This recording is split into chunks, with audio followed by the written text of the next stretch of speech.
Tilapia fingerlings pigbuhian sa Naga River como parte kan selebrasyon kan Pride Month.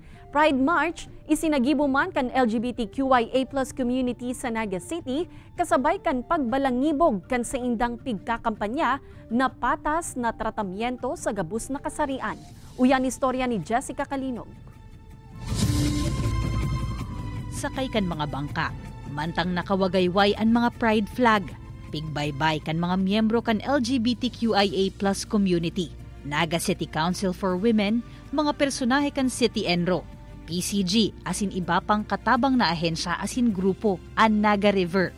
Digdi sa indang pigbutasan an nasa 12,000 tilapia fingerlings. As for the classification kang Naga River is pwede siyang pagsiraan talaga dahil nagyadakol agka-thrive din ang sara. Pero siyempre dahil nga ni ang Naga River ta is may open current, ikakita high tide and low tide during morning and afternoon, ang tendency di man lang siya ma-stay duman sa Naga River itself. Sa laog nin 2 hasta 3 bulan, pwede nang makabanwit nin mature tilapia sa salog. Salbado man subuot for human consumption ang nakukuang sira sa Bicol River. Basado iyan sa ginibong heavy metal analysis kan Bureau of Fisheries and Aquatic Resources Bicol.